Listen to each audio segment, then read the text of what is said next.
Marco Aurelio, Meditaciones. Libro octavo. 1. También eso te lleva a desdeñar la vanagloria, el hecho de que ya no puedes haber vivido tu vida entera, o al menos la que transcurrió desde tu juventud, como un filósofo. Por el contrario, has dejado en claro para otras muchas personas, e incluso para ti mismo, que estás alejado de la filosofía. Estás pues confundido, de manera que ya no te va a resultar fácil conseguir la reputación de filósofo. A ello se oponen incluso los presupuestos de tu vida. Si en efecto has visto de verdad dónde radica el fondo de la cuestión, olvídate de la impresión que causarás, y sea suficiente para ti vivir el resto de tu vida, dure lo que dure, como tu naturaleza quiere. Por consiguiente, piensa en cuál es su deseo y nada más te inquiete. Has comprobado en cuántas cosas anduviste sin rumbo y en ninguna parte hallaste la vida feliz, ni en las argumentaciones lógicas, ni en la riqueza, ni en la gloria, ni en el goce, en ninguna parte. ¿Dónde radica entonces? En hacer lo que quiere la naturaleza humana. ¿Cómo conseguirlo? Con la posesión de los principios de los cuales dependen los instintos y las acciones. ¿Qué principios? Los concernientes al bien y al mal, en la convicción de que nada es bueno para el hombre si no le hace justo, sensato, valiente, libre, como tampoco nada es malo si no le produce los efectos contrarios a lo dicho. 2. En cada acción pregúntate: ¿cómo es esta respecto a mí? ¿No me arrepentiré después de hacerla? Dentro de poco habré muerto y todo habrá desaparecido. ¿Qué más voy a buscar si mi presente acción es propia de un ser inteligente, sociable y sujeto a la misma ley de Dios? 3. Alejandro, César y Pompeyo, ¿qué fueron en comparación con Diógenes, Heráclito y Sócrates? Estos vieron cosas, sus causas, sus materias y sus principios guías eran autosuficientes, pero aquellos, ¿cuántas cosas ignoraban, de cuántas cosas eran esclavos? 4. ¿Qué no menos harán las mismas cosas, aunque tú revientes? 5. En primer lugar, no te confundas, pues todo acontece de acuerdo con la naturaleza del conjunto universal, y dentro de poco tiempo no serás nadie en ninguna parte, como tampoco son nadie Adriano ni Augusto. Luego, con los ojos fijos en tu tarea, indágala bien, y teniendo presente que tu deber es ser hombre de bien y lo que exige la naturaleza del hombre, cúmplelo sin desviarte y del modo que te parezca más justo, solo con benevolencia, modestia y sin hipocresía. 6. La misión de la naturaleza del conjunto universal consiste en transportar lo que está aquí allí, en transformarlo, en levantarlo de aquí y llevarlo allá. Todo es mutación, de modo que no se puede tener nada insólito. Todo es igual, pero también son equivalentes las asignaciones. 7. Toda naturaleza está satisfecha consigo misma cuando sigue el buen camino. y sigue el buen camino la naturaleza racional cuando en sus imaginaciones no da su asentimiento ni a lo falso ni a lo incierto, y en cambio encauza sus instintos solo a acciones útiles a la comunidad cuando se dedica a desear y detestar aquellas cosas que dependen exclusivamente de nosotros y abraza todo lo que le asigna la naturaleza común. Pues es una parte de ella, al igual que la naturaleza de la hoja es parte de la naturaleza de la planta, con la excepción de que, en este caso, la naturaleza de la hoja es parte de una naturaleza insensible, desprovista de razón y capaz de ser obstaculizada, mientras que la naturaleza del hombre es parte de una naturaleza libre de obstáculos, inteligente y justa, si es que, naturalmente, distribuye a todos con equidad y según el mérito su parte de tiempo, sustancia, causa, energía, accidente. Advierte, sin embargo, que no encontrarás equivalencia en todo si pones en relación una sola cosa con otra sola, pero sí la encontrarás si comparas globalmente la totalidad de una cosa con el conjunto de otra. 8. No te es posible leer, pero sí puedes contener tu arrogancia. Puedes estar por encima del placer y del dolor. Puedes menospreciar la vanagloria. Puedes no irritarte con insensatos y desagradecidos, incluso más. Puedes preocuparte de ellos. 9. Nadie te oiga ya censurar la vida palaciega, ni siquiera tú mismo. 10. El arrepentimiento es cierta censura personal por haber dejado de hacer algo útil.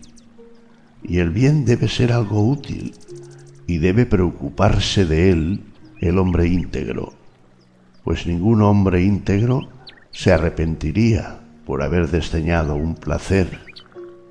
Por consiguiente, el placer ni es útil ni es bueno. 11. ¿Qué es eso en sí mismo, según su peculiar constitución? ¿Cuál es su sustancia y materia? ¿Y cuál su causa? ¿Y qué hace en el mundo? ¿Y cuánto tiempo lleva subsistiendo? 12. Siempre que de mal talante despiertes de tu sueño, recuerda que está de acuerdo con tu constitución y con tu naturaleza humana corresponder con acciones útiles a la comunidad, y que dormir es también común a los seres irracionales. Además, lo que sea de acuerdo con la naturaleza de cada uno le resulta más familiar, más connatural y ciertamente también más agradable. 13. Continuamente, y si te es posible, en toda imaginación, explícala partiendo de los principios de la naturaleza, de las pasiones, de la dialéctica. 14. Con quien te encuentres, inmediatamente hazte estas reflexiones. ¿Qué principios tiene respecto al bien y al mal? Porque si acerca del placer y del pesar y de las cosas que producen ambos, y acerca de la fama, de la infamia, de la muerte, de la vida, tienes tales principios, no me parecerá en absoluto sorprendente o extraño que proceda así, y recordaré que se ve forzado a obrar de este modo. 15. Ten presente que, del mismo modo que es absurdo extrañarse de que la higuera produzca higos, también no es sorprenderse de que el mundo produzca determinados frutos de los que es portador. igualmente sería vergonzoso para un médico y para un piloto sorprenderse de que ése haya tenido fiebre o de que haya soplado un viento contrario. 16. Ten presente que cambiar de criterio y obedecer a quien te corrige es igualmente acción libre, pues tu actividad se lleva a término de acuerdo con tu instinto y juicio, y particularmente, además, de acuerdo con tu propia inteligencia. 17. Si depende de ti, ¿por qué lo haces? Pero si depende de otro, ¿a quién censuras? ¿A los átomos o a los dioses? En ambos casos es locura. A nadie debes reprender, porque si puedes, corrígele. Si no puedes, corrige al menos su acción. Y si tampoco esto te es posible, ¿de qué te sirve irritarte? Porque nada debe hacerse al azar. 18. Fuera del mundo no cae lo que muere. Si permanece aquí, aquí se transforma y se disuelven sus elementos propios, elementos que son del mundo y tuyos. Y estos elementos se transforman y no murmuran. 19. Cada cosa nació con una misión, así el caballo, la vid. ¿Por qué te asombras? También el sol dirá: he nacido para una función, al igual que los demás dioses. ¿Y tú para qué? ¿Para el placer? Mira si es tolerable la idea. 20. No menos ha apuntado la naturaleza al fin de cada cosa que a su principio y transcurso, como el que lanza la pelota. Qué bien, entonces, obtiene la diminuta pelota al elevarse, o qué mal al descender, o incluso al haber caído. Y qué bien obtiene la burbuja formada, o qué mal disuelta. Y lo mismo puede decirse respecto a la lámpara. 21. Gíralo y contempla cómo es, y cómo llega a ser después de envejecer, enfermar y expirar.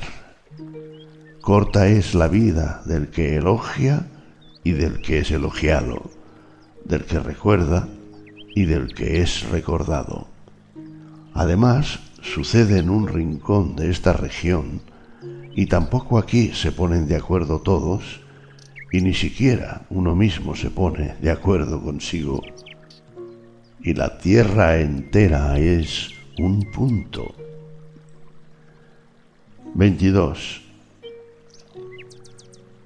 Presta atención a lo que tienes entre manos, sea actividad, principio o significado.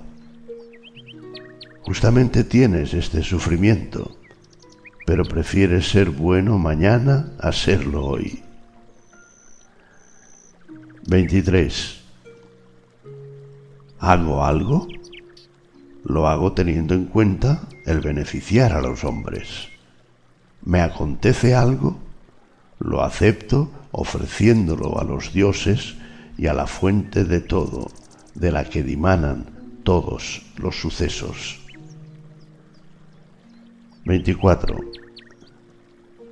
Cual se te presenta el baño, aceite, sudor, suciedad, agua viscosa, todo lo que provoca repugnancia, tal se presenta toda parte de la vida y todo objeto que se nos ofrece. 25. Lucila sepultó a Vero. A continuación, Lucila. Secunda a Máximo. Seguidamente secunda. Epitincano a Diátimo. Luego Epitincano. Antonino a Faustina, luego Antonino, y así todo. Celer a Adriano, a continuación Celer. ¿Y dónde están aquellos hombres agudos y perspicaces, ya conocedores del futuro, ya engreídos? Así, por ejemplo, agudos, Cárax, Demetrio el Platónico, Eudemón y sus semejantes. Todo es efímero, muerto tiempo ha. Algunos no han perdurado en el recuerdo siquiera un instante, otros han pasado a la leyenda, y otros incluso han desaparecido de las leyendas. Ten presente pues esto: será preciso que tu composición se disemine, que tu hálito vital se extinga o que cambie de lugar y se establezca en otra parte. 26. La dicha del hombre consiste en hacer lo que es propio del hombre, y es propio del hombre el trato benevolente con sus semejantes, el menosprecio de los movimientos de los sentidos, el discernir las ideas que inspiran crédito, la contemplación de la naturaleza del conjunto universal y de las cosas que se producen de acuerdo con ella. 27.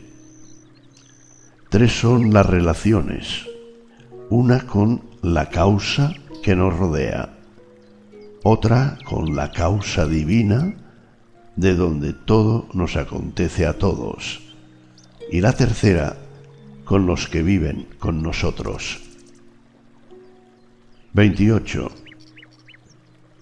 El pesar o es un mal para el cuerpo y en consecuencia que lo manifieste, o para el alma. Pero a ella le es posible conservar su propia serenidad y calma y no opinar que el pesar sea un mal, porque todo juicio, instinto, deseo y aversión está dentro y nada se remonta hasta aquí. 29. Borra las imaginaciones diciéndote a ti mismo de continuo: ahora de mí depende que no se ubique en esta alma ninguna perversidad, ni deseo, ni, en suma, ninguna turbación.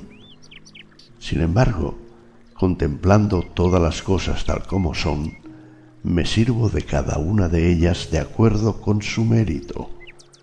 Ten presente esta posibilidad acorde con tu naturaleza. 30. Habla, sea en el Senado, sea ante cualquiera, con elegancia y certeramente. Utiliza una terminología sana.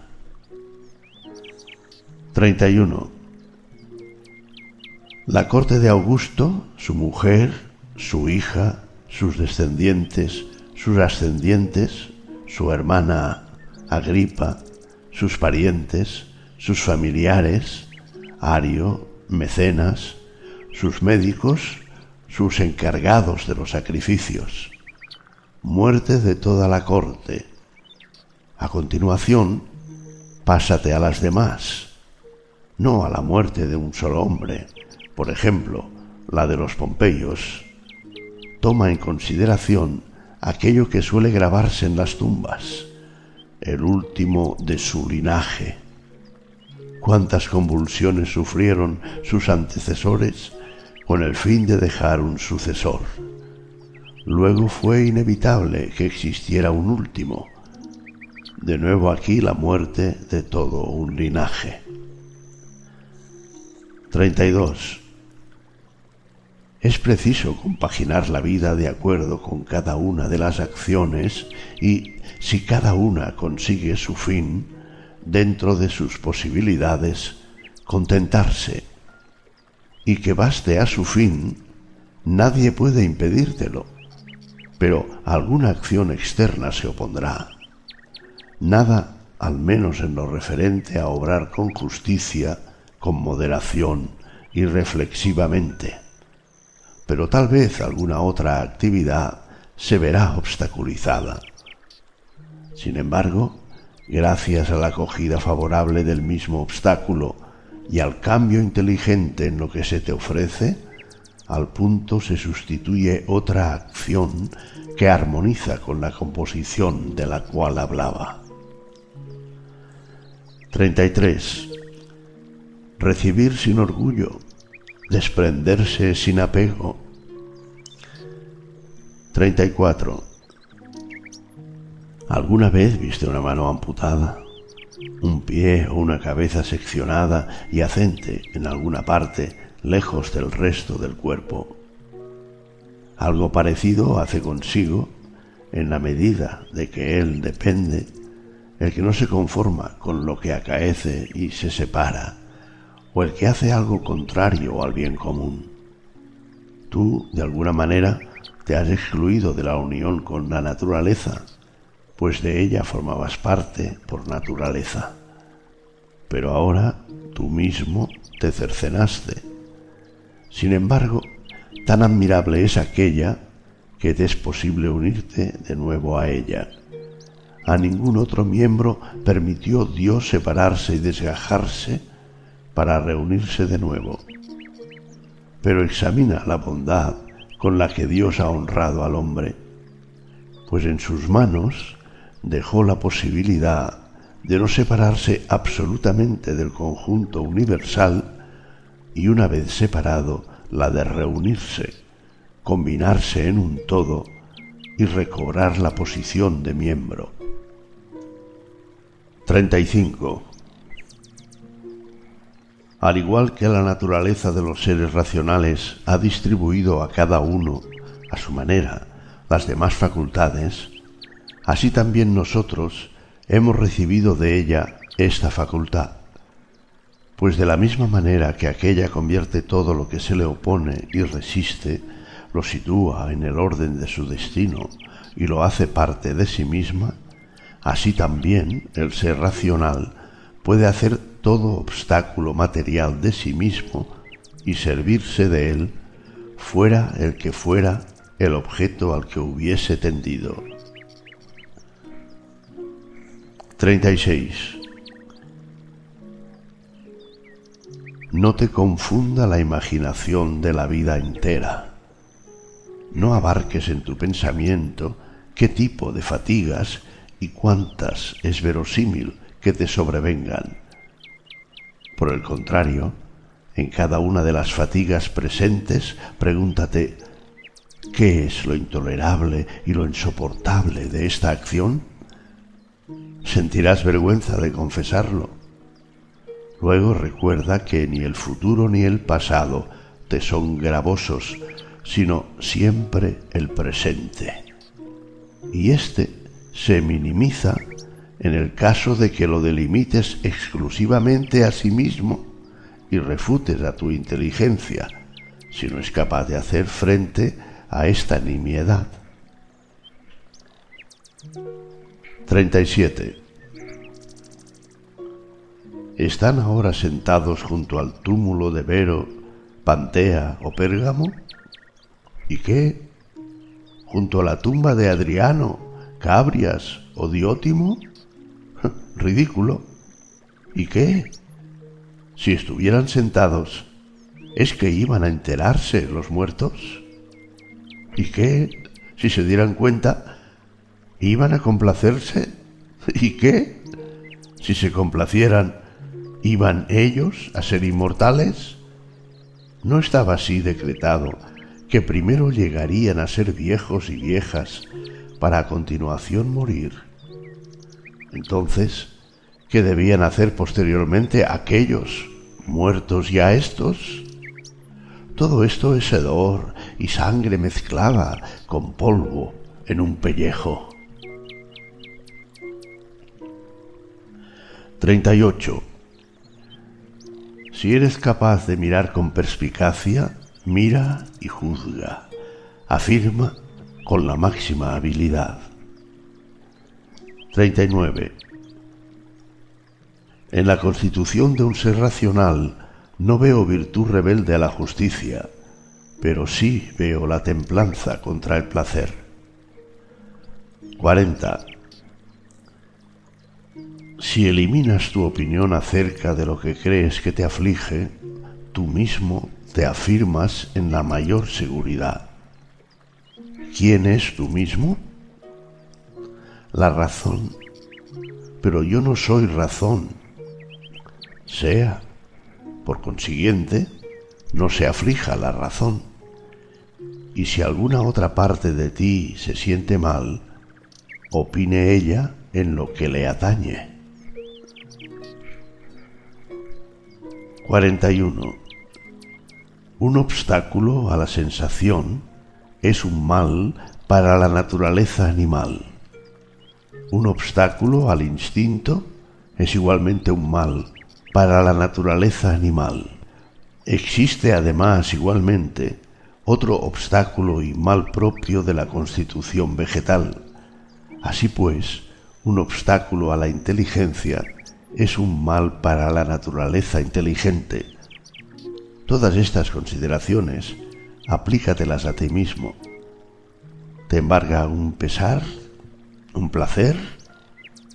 La sensación lo verá.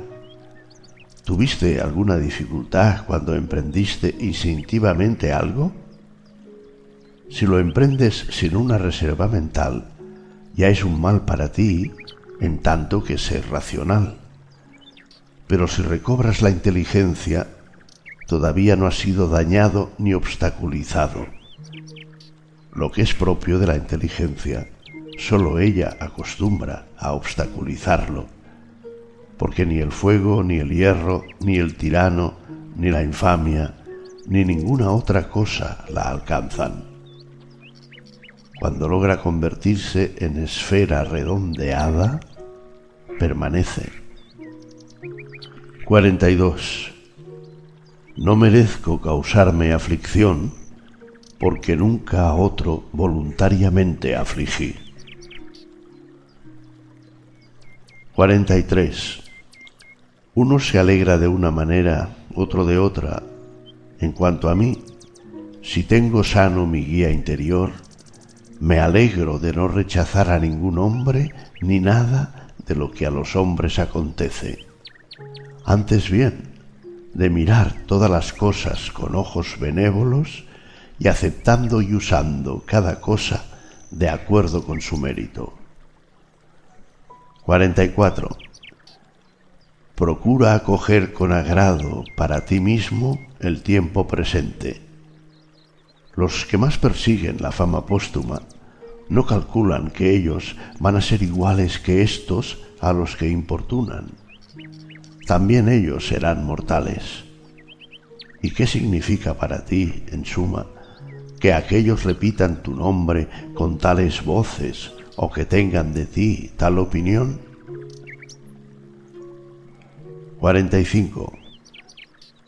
Levántame y arrójame donde quieras, pues allí tendré mi divinidad propicia, esto es, satisfecha, si se comporta y actúa consecuentemente con su propia constitución. ¿Acaso merece la pena que mi alma esté mal por ello y sea de peor condición, envilecida, apasionada, agitada? ¿Y qué encontrarás merecedor de eso? 46. A ningún hombre puede acontecer algo que no sea accidente humano, ni a un buey algo que no sea propio del buey, ni a una viña algo que no sea propio de la viña, ni a una piedra lo que no sea propio de la piedra. Luego, si a cada uno le acontece lo que es habitual y natural, ¿por qué vas a molestarte? Porque nada insoportable te aportó la naturaleza común. 47. Si te afliges por alguna causa externa, no es ella la que te importuna, sino el juicio que tú haces de ella. Y borrar este juicio de ti depende. Pero si te aflige algo que radica en tu disposición, ¿quién te impide rectificar tu criterio? Y de igual modo, Si te afliges por no ejecutar esta acción que te parece sana, ¿por qué no la pones en práctica en vez de afligirte? Me lo dificulta un obstáculo superior. No te aflijas, pues dado que no es tuya la culpa de que no lo ejecutes. Mas no merezco vivir si no lo ejecuto. Vete pues de la vida apaciblemente, de la manera que muere el que cumple su cometido, indulgente con los que te ponen obstáculos. 48. Ten presente que el guía interior llega a ser inexpugnable siempre que, concentrado en sí mismo, se conforme absteniéndose de hacer lo que no quiere, aunque se oponga sin razón. ¿Qué pues ocurrirá cuando reflexiva y atentamente formule algún juicio? Por esta razón, la inteligencia libre de pasiones es una ciudadela, porque el hombre no dispone de ningún reducto más fortificado en el que pueda refugiarse y ser en adelante imposible de expugnar. En consecuencia, el que no se ha dado cuenta de eso es un ignorante, pero quien se ha dado cuenta y no se refugia en ella es un desdichado. 49. No te digas a ti mismo otra cosa que lo que te anuncian las primeras impresiones. Se te ha anunciado que un tal habla mal de ti. Esto se te ha anunciado, pero no se te ha anunciado que has sufrido daño. Veo que mi hijito está enfermo, lo veo, pero que está en peligro, no lo veo. Así pues, mantente siempre en las primeras impresiones y nada añadas a tu interior y nada te sucederá. O mejor, añade como persona conocedora de cada una de las cosas que acontecen en el mundo. 50. Amargo es el pepino, tíralo. Hay zarzas en el camino, desvíate. ¿Basta eso? No añadas, ¿por qué sucede eso en el mundo? Porque serás ridiculizado por el hombre que estudia la naturaleza, como también lo serías por el carpintero y el zapatero, si les condenaras por el hecho de que en sus talleres ves virutas y recortes de los materiales que trabajan. Y en verdad, aquellos, al menos, tienen dónde arrojarlos, pero la naturaleza universal nada tiene fuera.